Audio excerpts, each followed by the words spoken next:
States of America, we had a president who stood up at press conferences and talked tough about Vladimir Putin, and then Putin invaded Ukraine and destroyed a significant chunk of the country. The path to peace and the path to prosperity is maybe engaging in diplomacy. We tried the pathway of Joe Biden of thumping our chest and pretending that the President of the United States' words mattered more than the President of the United States' actions. What makes America a good country is America engaging in diplomacy. That's what President Trump is doing. Can I ask you?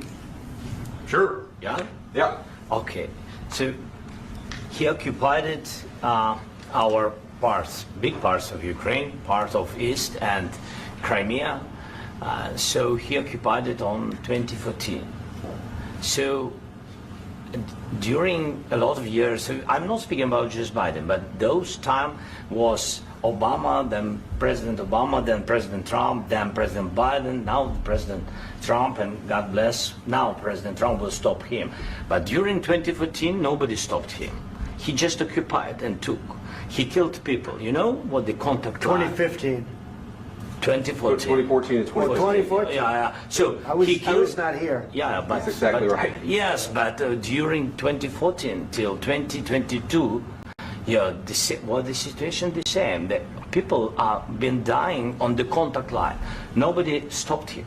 You know that we had conversations with him, a lot of conversation, my bilateral conversation, and we signed with him, me, like a new president.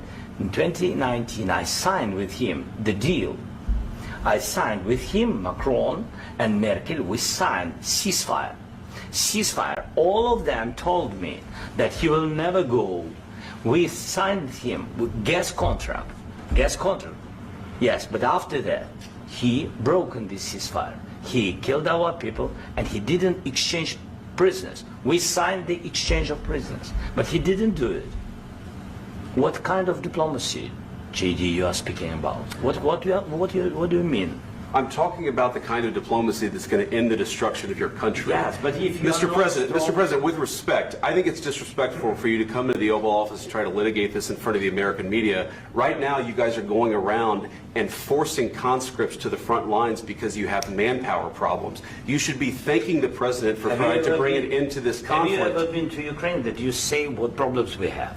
I have been to. Come once. I've actually watched and seen the stories, and I know what happens is you bring them on a propaganda tour, Mr. President.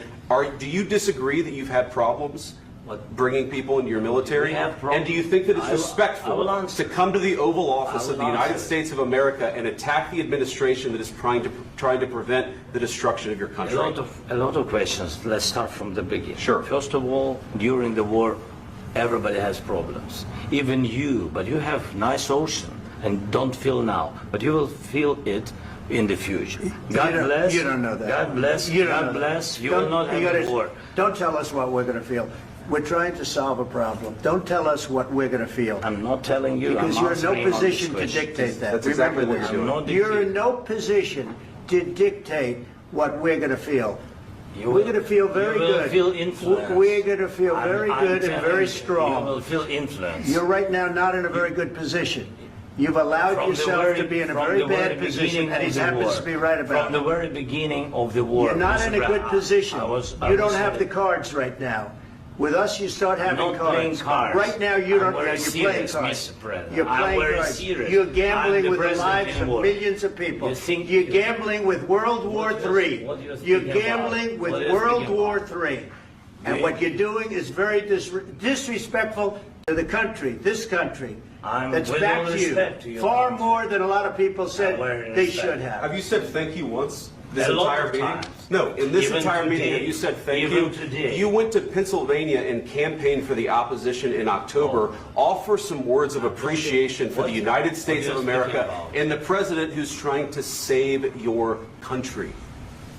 Please, you think that if you will speak very loudly about the war, you can... He's not speaking loudly. He's not speaking loudly. Your country's in big trouble. Can I answer? Wait a minute. No, you've done a lot of talking. Your country is in big trouble. I know. You're not winning. You're not winning this. you have a damn good chance of coming out okay because of us. Mr. President, we are staying in our country, staying strong from the very beginning of the war. We've been alone, and we are thankful. I said thanks you haven't in been this alone. cabinet. You haven't been only alone. in this cabinet. We gave you, through I this said stupid president, $350 billion.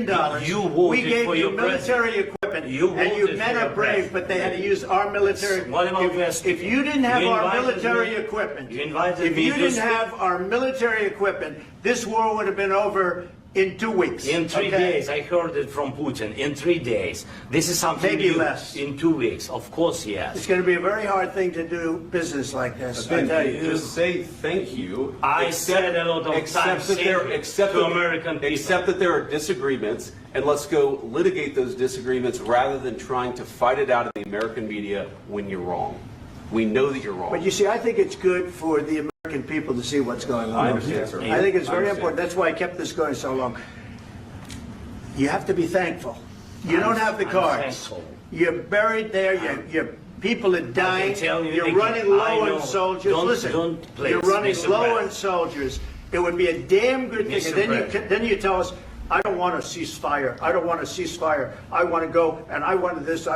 Look, if you could get a ceasefire right now, I tell you, you take it so the bullets stop flying and your men stop getting killed. Of course, we want to stop the war. But you're saying you don't want a ceasefire. But I said to you, I want a ceasefire. with guarantees. Because you'll get a ceasefire faster than an agreement. Ask our people about ceasefire, what they think.